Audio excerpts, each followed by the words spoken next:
Welcome to Logic Shala. There's a question in mind of every electronics engineer whether to get started with the Arduino board or not. In this video, I am going to talk about the advantages and disadvantages of using an Arduino board while you are learning embedded systems.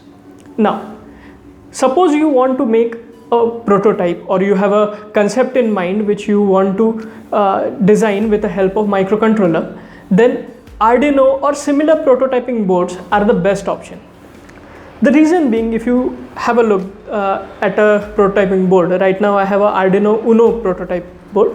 So in this, to start coding is extremely simple because you have to just connect a USB cable to this. You have an amazing IDE. The community which supports Arduino is great. You will have no problem to get started because there are ample of examples available.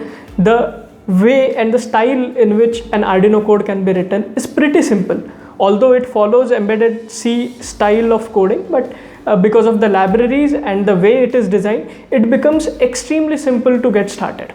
In the next video, I would be comparing an Arduino and a Atmega microcontroller, which is programmed without a prototyping board, and you would realize what is the difference between, as I say, a prototyping board and a normal microcontroller. So in this case, if your purpose is to make a prototype, it's highly recommended that you choose any of these prototyping boards and get started, and you would see your idea come alive in very less time. So these are the advantages of using an Arduino or similar prototyping boards. But what are the disadvantages?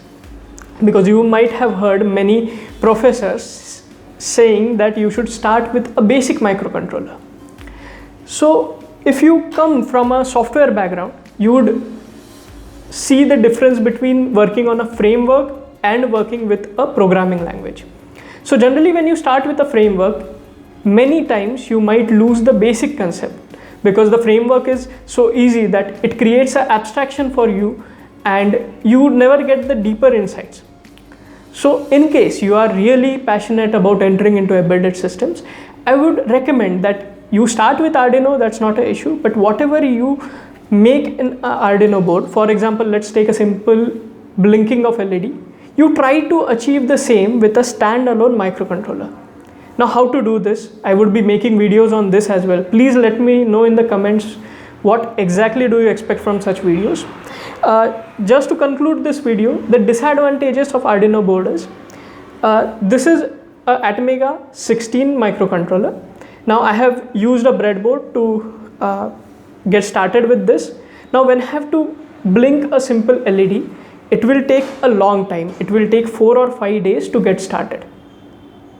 In this process, I would learn a lot of things about a microcontroller because it won't be as easy as in an Arduino framework.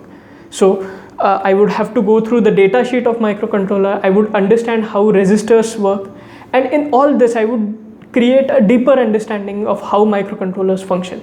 So in case you are interested to learn something, I would recommend don't start with a prototyping board, or if you start, try to switch to a very raw way of working with microcontrollers, and it will help you on a long run because it helps you understand the concepts.